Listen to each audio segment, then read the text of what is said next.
পুরী হচ্ছে আমাদের পূর্ব ভারতের মধ্যে একটি প্রধান তীর্থ। বাঙালিদের মধ্যে যেমন পূর্ব ভারতের প্রধান তীর্থ হচ্ছে গঙ্গাসাগর। এই গঙ্গাসাগর ছাড়া অন্য সমস্ত তীর্থই যেগুলো বাংলায় আছে সেগুলো বাঙালিদের জন্য, সারা ভারতের লোকের জন্য। কিন্তু সারা ভারতের লোকের জন্য বা সারা পৃথিবীর লোকের জন্য যেমন নবদ্বীপ একটা মহাতীর্থ, তেমনি সারা ভারতবাসীর জন্য গঙ্গাসাগর একটা তীর্থ। দেখবেন গঙ্গাসাগরের সময় ভারতের কোন কোন থেকে লক্ষ লক্ষ মানুষ আসে। তেমনি উড়িষ্যার মধ্যে ভারতের শ্রেষ্ঠ তীর্থগুলির মধ্যে হচ্ছে জগন্নাথের মন্দির। অবশ্যই যাবেন। সমুদ্রে স্নান করে জগন্নাথের মন্দির পর্যন্ত আসতে 2 কিলোমিটার রাস্তা। এই রাস্তাটার মধ্যেই সমুদ্র থেকে মন্দিরের দিকে আসার সময় ডান দিকে পড়বে যে মন্দিরে মহাপ্রভু থাকতেন, সেই মন্দিরটার নাম গম্ভীরা মঠ বা রাধাকান্ত মঠ। ওই রাস্তায় লোকটি আসছে, স্নান করে জগন্নাথ মন্দিরে প্রণাম করে, তারপরে বাড়িতে গিয়ে খাওয়া দাওয়া করে কাজে চলে যায়। রোজকার ঘটনা। সে লোকটা যেহেতু সাধারণ কর্মী লোক, অত কিছু বোঝে না শাস্ত্রের, আর বুঝতে চায়ও না, বোঝার সময়ও নেই তার। এইটুকু বুঝে নিয়েছে যে সমুদ্রে স্নান করা মহাপুণ্য, জগন্নাথকে প্রণাম করা মহাপুণ্য। ওই জন্য স্নানটা করে প্রণামটা সেরে খাওয়া দাওয়া করে কাজে চলে যায়। আর সারাদিনের মধ্যে ভগবানের সঙ্গে কোনো যোগাযোগ নেই। তবে এই যে সমুদ্র থেকে মন্দির 2 কিলোমিটার, এই রাস্তাটা যখন হেঁটে আসে তখন কারোর সঙ্গে গল্প করে না, হরিনাম করতে করতে আসে।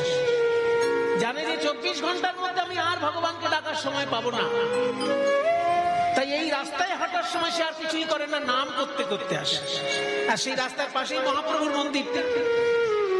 যেই একটু উচ্চস্বরে হরিনাম হয়ে গেছে, অমনি মহাপ্রভুর কানে এসে পড়েছে। আর মহাপ্রভু উন্মাদের মতো ছুটে চললেন লোকটির দিকে। উন্মাদের প্রায় গোরা ছুটি ছুটি ধায়, ওই উন্মাদের প্রায় গোরা ছুটি ছুটি ধায়, আমায় বলে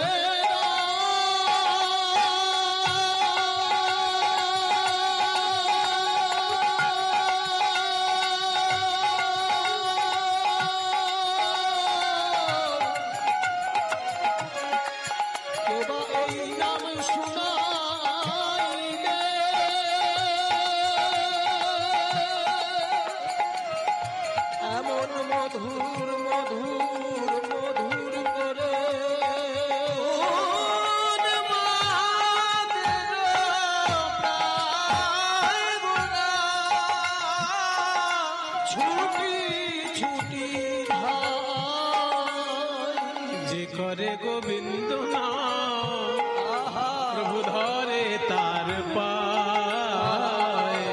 যে করে গোবিন্দ নাম, ধরে তার পায়। অতি সাধারণ লোক, বেশি ধর্ম বোঝে না, আর বোঝার সময় নেই।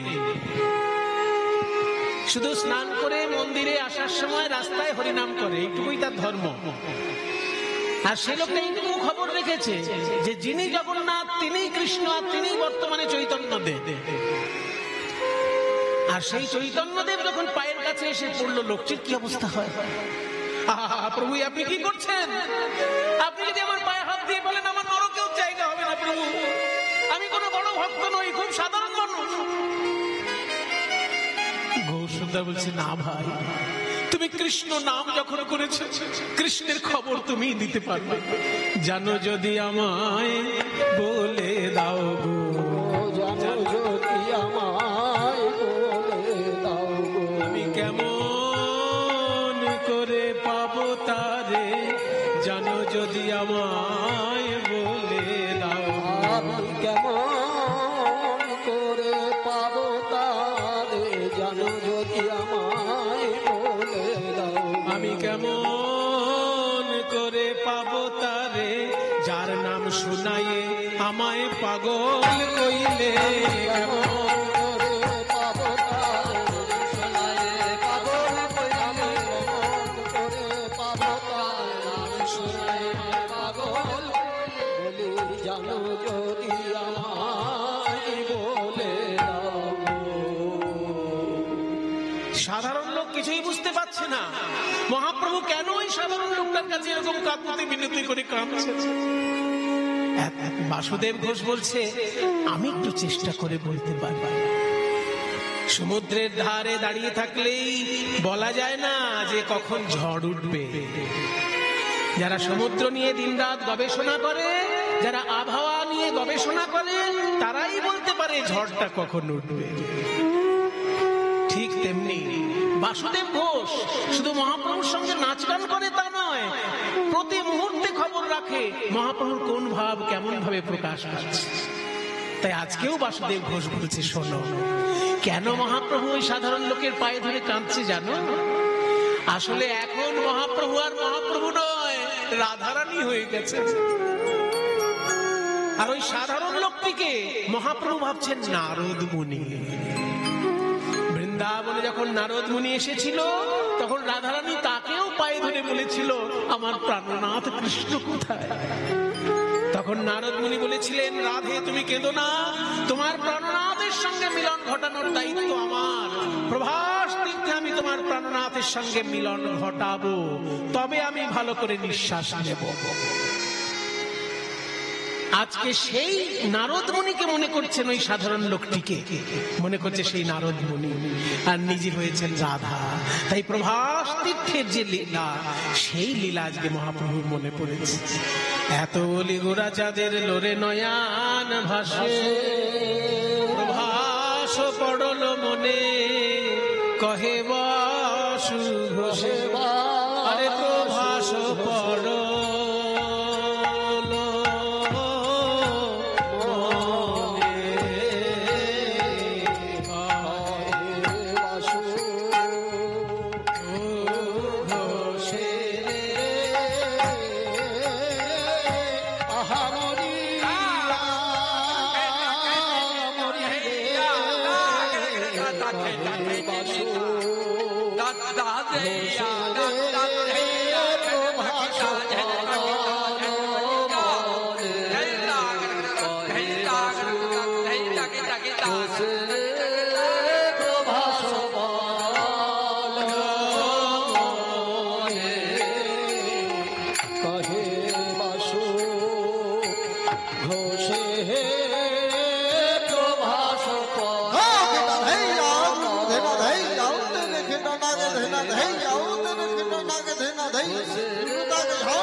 যেথায় শ্রী শ্রীধাম বৃন্দাবন একবার চল রে হরি বল হরি বল চল রে আমার মন যমুনা পুলিনে যেথা শ্রীধাম বৃন্দাবন একবার চল রে আমার মন যমুনা পুলিনে যেথা শ্রীধাম বৃন্দাবন সেথা শ্যাম গিরিধারী শ্যাম নয়নাভিরাম গোপী প্রাণারাম যেথা শ্যাম গিরিধারী শ্যাম গোপী প্রাণারাম নয়নাভিরাম যেথা শ্যাম কুণ্ড রাধা কুণ্ড শ্যাম কুণ্ড রাধা কুণ্ড যেথা শ্যাম কুণ্ড রাধা কুণ্ড গিরি গোবর্ধন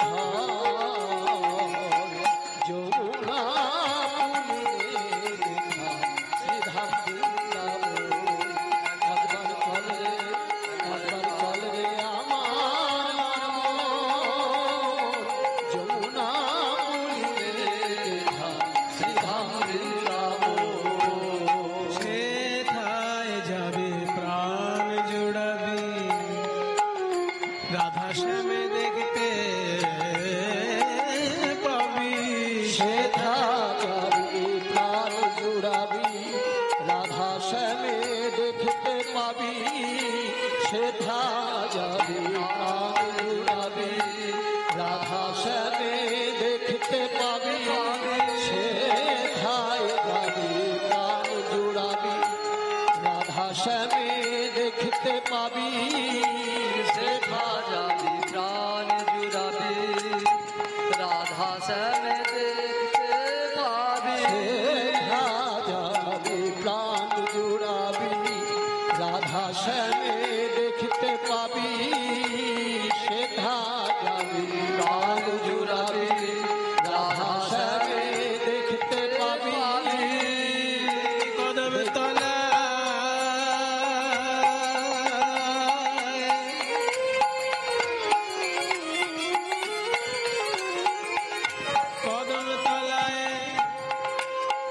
কদম তলায় দাঁড়ায়ে আছে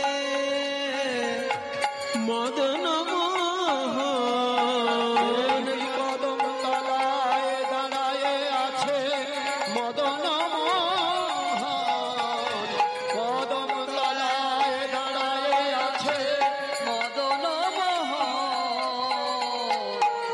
না বলিয়ে দেখা শ্রীধাম বৃন্দাবন চল রে আমার মন যমুনা পুলিনে যেথা শ্রীধাম বৃন্দাবন চলো চলো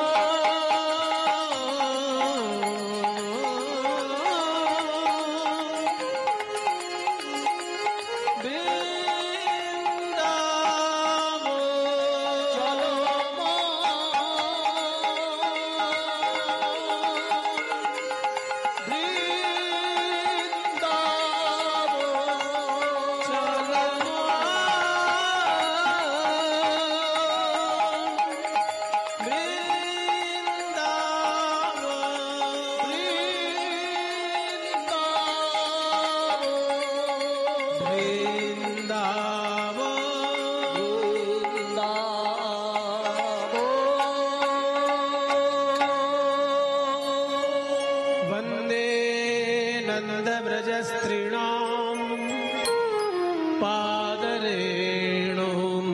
अभीक्ष्णशः यासाम् हरिकथोद्गीतम् पुनाति भुवनत्रयम् आसामहो चरणरेणुजुषामहं स्याम् वृन्दावने किमपि गुल्मलतौषधीनाम् यः दुस्त्यजस्व जनमार्यपथम् च हित्वा भेजुर्मुकुन्दपदवे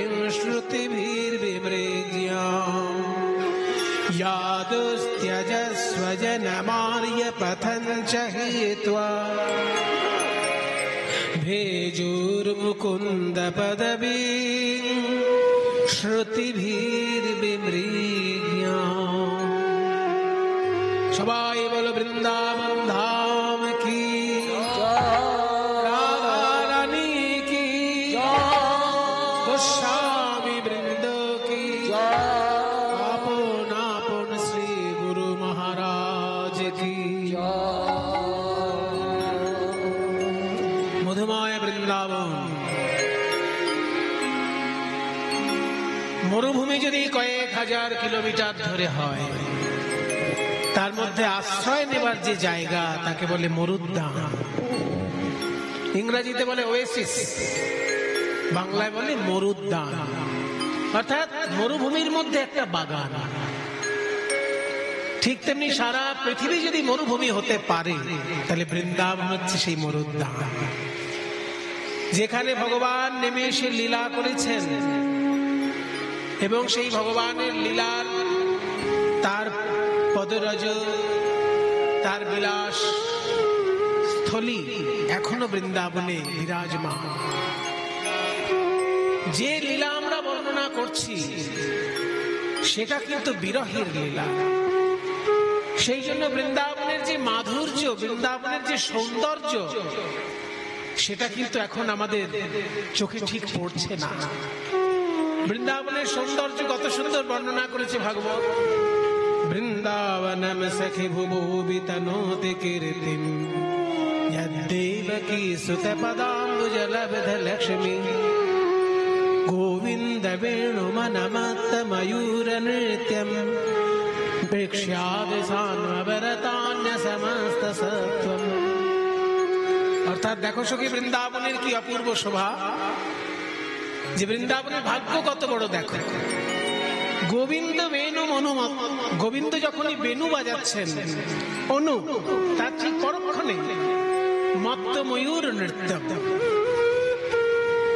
ময়ূর ভাবছে আকাশে বোধহয় মেঘ ডাকছে, বাঁশি শুনে ময়ূর পেখম তুলে নাচছে।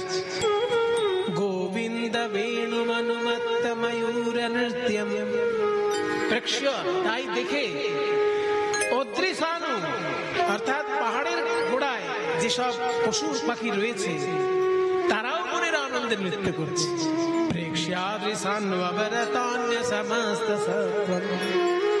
কিন্তু সৌন্দর্যময় বৃন্দাবন, নৃত্যময় বৃন্দাবন এখন আমাদের চোখে ভাসছে না, এখন বিরহময় বৃন্দাবন।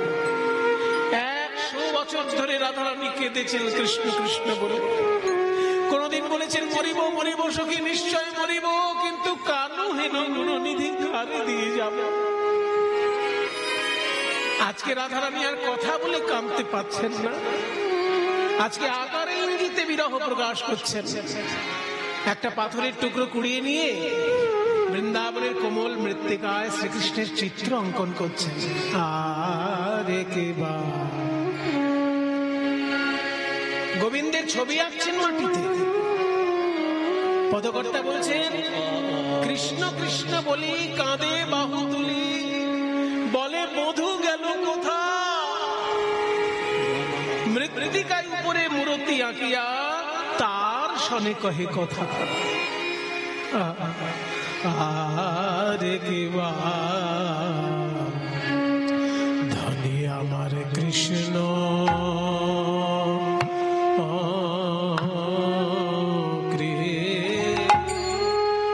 কৃষ্ণ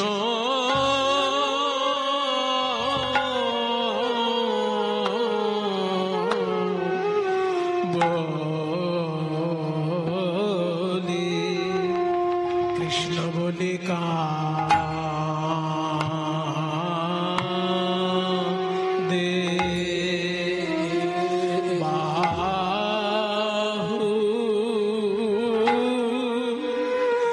বাহু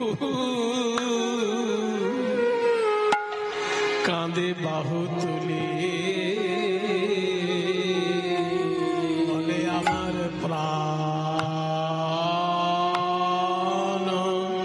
বধূ।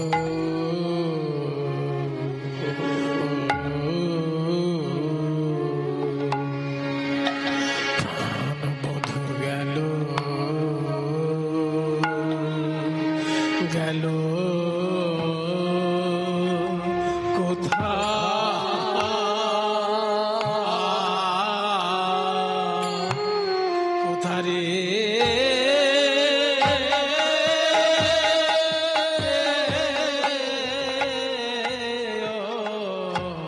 রে সখী গোয়া যে মৃত্যু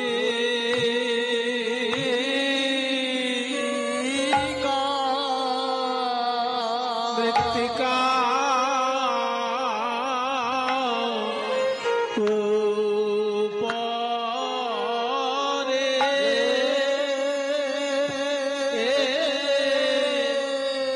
শ্যামের মুরতি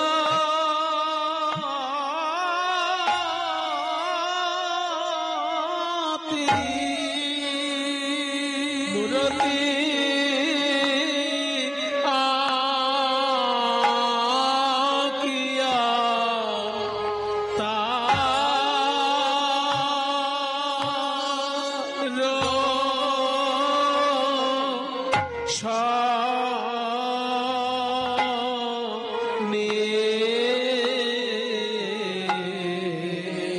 তার শনি কহে কথা ধনির আমার কত নয়ন তার ব্যথা গোয়াজ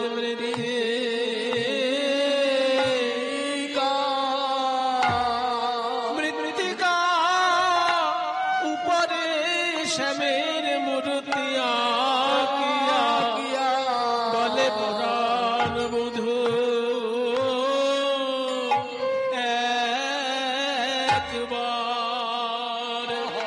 একবার কথা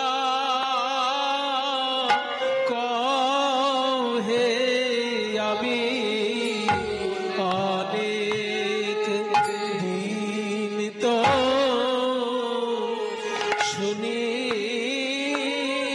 নাই হে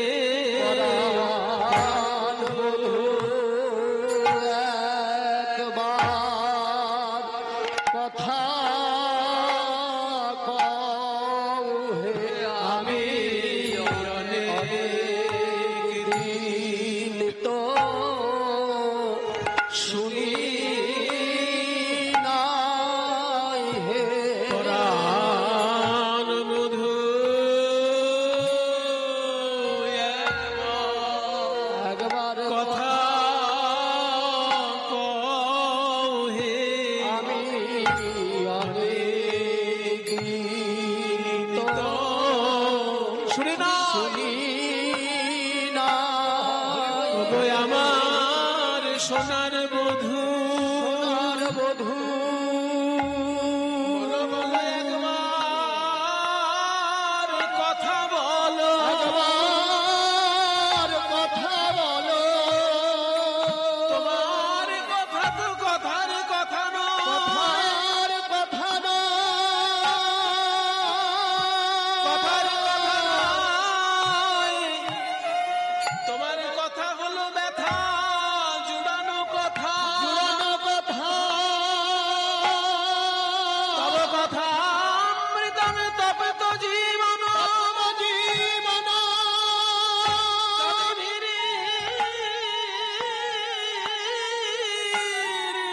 দাম কলম সাপ সাপ শ্রবণ মঙ্গল শুনলেই মঙ্গল তোমায়রা কোন কথা শুনে যদি পালন করা হয় তবে মঙ্গল হয়। মনে করুন আমি যদি কাউকে বলি রাত্রি জেগে ভালো করে পড়াশোনা কর দেখবি পরীক্ষায় ভালো নাম্বার পাবি, পড়াশোনা কর নাম্বার পাবি, পড়াশোনা কর নাম্বার পাবি, এইটা শুনে কোন ছাত্র যদি পড়াশোনা না করে নাম্বার পাবে?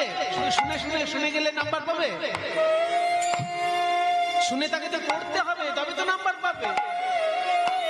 কিন্তু হরি বলো হরি বলো হরি বলো ভাই, এটা শুনে কেউ যদি হরি নাও বলে তার মঙ্গল হয়ে যায়, আর বললে পরে সে কৃষ্ণ চরণে প্রেম লাভ করে। লাভ করে এই তোমার কথা তো শুধু কথার কথা নয়, কথার কথা নয় এই যে শ্রবণ মঙ্গলম শ্রীমদাততম